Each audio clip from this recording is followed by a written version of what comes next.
കടൽ തീരത്ത് കളിച്ചുകൊണ്ടിരിക്കെ വിദ്യാർത്ഥിക്ക് ദാരുണാന്ത്യം. ജിയോ ആണ് മരിച്ചത്. കാണാതായ ആഷ്ലിനായി ഫയർഫോഴ്സ് തെരച്ചിൽ നടത്തുന്നു. അജീഷ് ജയകുമാർ വിവരങ്ങളുമായി. അജീഷ്, നമുക്ക് നൽകാൻ കഴിയുന്ന വിശദാംശങ്ങൾ എന്തൊക്കെയാണ്?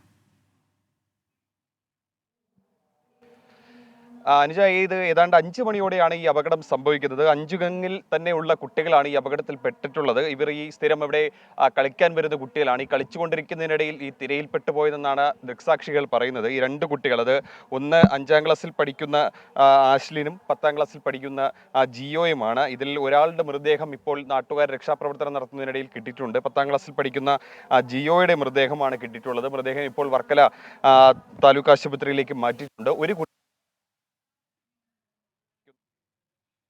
അഞ്ചുതെങ്ങിൽ കടൽ തീരത്ത് കളിച്ചുകൊണ്ടിരിക്കെ തിരയിൽപ്പെട്ട് കാണാതായ ഒരു വിദ്യാർത്ഥിയുടെ മൃതദേഹം കണ്ടെത്തി. ജിയോ എന്ന കുട്ടിയുടെ മൃതദേഹമാണ് കിട്ടിയത്. ഇപ്പോൾ ആഷ്ലിൻ എന്നൊരു വിദ്യാർത്ഥിയെ കൂടി കാണാതായിട്ടുണ്ട്. ആ വിദ്യാർത്ഥിക്കായുള്ള തെരച്ചിൽ പുരോഗമിക്കുന്നു.